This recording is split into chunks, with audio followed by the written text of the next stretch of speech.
Greetings, Steve the Skull here. Wolf wanted me to let you know before we begin that this story is at least 5 years old, and as such does not reflect his current understanding of certain topical subjects or events. Anyway, I won't hold you up anymore. Enjoy the video, and have a nice day. In the 19th and 20th centuries, a lesser-known American proverb was, "Don't negotiate with wolves unless you've come to the table armed." Later, in the 21st century, people across the Western Hemisphere felt the truth of this when giant corporations worked in tandem with big governments to create what functionally amounted to a tech-sponsored oligarchy. Over the period that would be known ironically by future generations as the Great Reset, the world's richest elites would work in tandem with their political allies and media puppets to forge a monopolistic iron noose on the Earth's wealth. That remained the status quo until the late 2090s, when spacefaring and internet equipment startups began to slowly compete with and break up the titanic juggernaut's power base. War ensued, naturally, but not the typical kind that humanity was used to seeing. No, this was a war of words, of thoughts, of intangible, invisible codes sent via electromagnetic signals. Instead of bullets were placed bits and bytes. Hearts and minds were fought over rather than land masses or water bodies. Information was paramount. Viruses, fake news, and espionage had become the new weapons of mass destruction.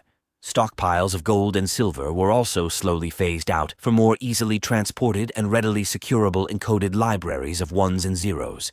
As the technology and the frictional heat of overpopulation grew, so too did mankind's need for more legroom. Advancements both in machine learning and innovations in quantum computing made both cybernetic augmentation and mechanical brains that made the early science fiction machines look like a child's toys became just more household appliances. But some things never go out of fashion. As ever, mankind's avarice knew no bounds. The Earth, the planet that had sustained our genetic line for millions of years, was drying up. Global temperatures increased, melting glaciers that predated our most ancient primate ancestors. The resulting sea level increase was only a few inches, or so said many commentators of that later dubbed failed generation. What these naysayers failed to realize, or more often simply refused to acknowledge, was that land that had, not 2 generations prior, been premier sought-after real estate was quickly being subsumed by the ocean, and would, in less than another 30 solar revolutions, be all but forgotten by the human world, favored now only by sea life. The structures and monuments humans had placed there now serving as coral beds and alien creatures' nesting forests. War was on the horizon yet again. Real, primal carnage this time. Between dwindling resources, aging and impoverished populations, increasingly demoralized and domified to suit the whims and exacting demands of an increasingly authoritarian ruling class, and the incumbent population spike that accompanies a loss in education, the world seemed rife for explosion. Thankfully for those few remaining hopefuls, by the end of the 22nd turn of the Gregorian calendar, there came a turning point many in successive generations would be taught to call the New Dawn. To describe this period, nearly 2.5 centuries of classic human struggles, conflicts, and advances would require the academic equivalent to the Tesla Horizon brush. But, in a word, the only way forward was up. Literally. The space age had begun in earnest. Of course, what's true of the left hand is often true of the right. With all this rapid expansion came very soon rapid enterprising and sectioning, as per the human norm. And with that came endless new opportunities for thrift, theft, graft, innovation, invention, exploitation, etc. Basically, every last one of humanity's oldest and most prolific pastimes got cranked up to 22 and has yet to show any signs of decelerating. Left with few other alternatives over the course of several decades, whatever loosely linked scraps of humanity had not yet been devoured by the Frankensteinian Magnes opus corpus machine had slowly corroborated against the higher power's wishes, and in the shadows of their overlord's overwhelming hubris had dedicated many a menial hour towards establishing a darknet cabal. This was what the mainstream pundits called it. An anonymous clandestine hive of counter-networks, alternative Ethernet information platforms, and parallel economies flourished despite the world order's best and numerous attempts to stamp it out. Over time, the numbers involved in the Forerunner, as was its denizens' original term for it, underground host included many by-day legitimate above-ground individuals.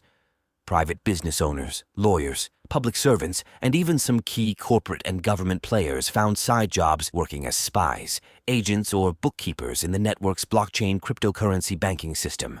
Between them were established and maintained a complex, decentralized chain of covert telecommunications channels, crypto conversion, deep web servers, and much, much more.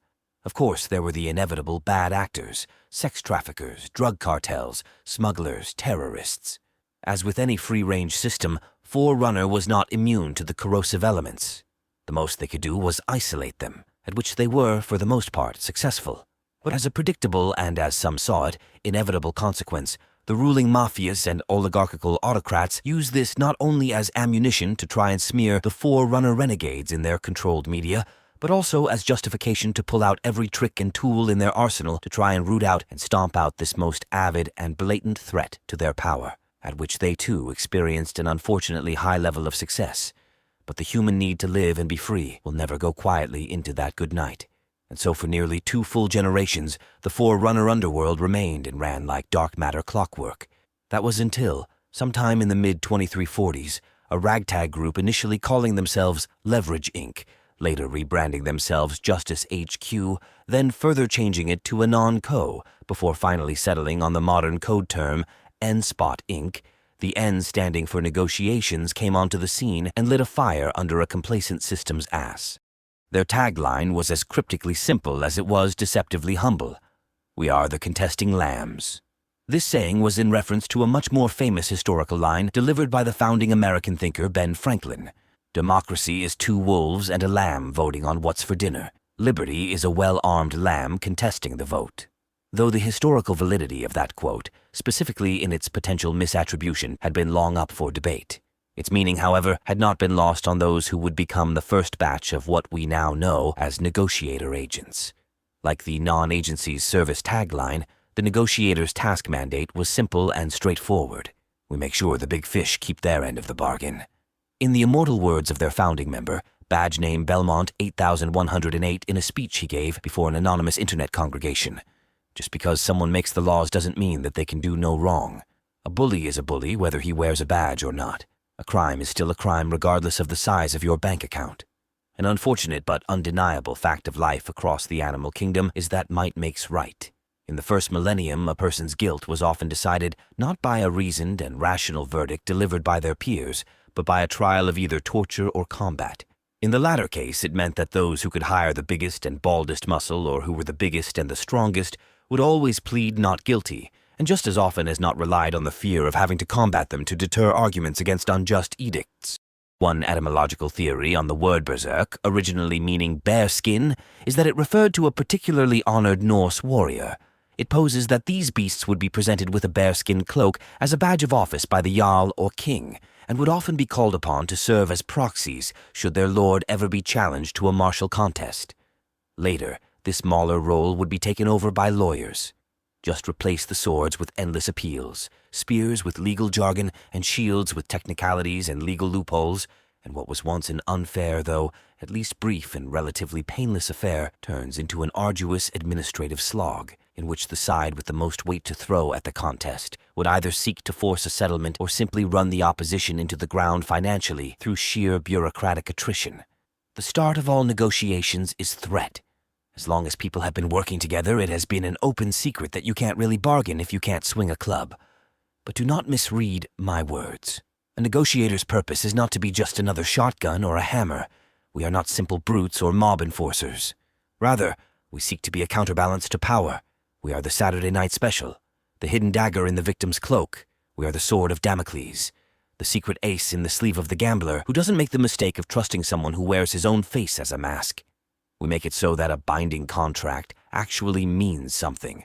We offer a voice to those who would otherwise be shouted down or drowned out, no matter the who, the what, the where, or the why. We are everything power fears. We are small, we are covert, and we are legion. We are all around them, everywhere and nowhere at once. We live behind every leaf and blade of grass. We are their very own hands and feet. We are the blood in their veins, the knife in their bread, the dark below their beds. We live and work as they do. We hide in plain sight. We do what must be done. We are negotiators. We do not tip the scales. We balance them. We fear nothing, for we are no one. We are your leverage. We are not just here with you. We are here for you because we are you. New Harbingers are always welcome. Any and all who want to be a true and meaningful agent of justice are free to apply below.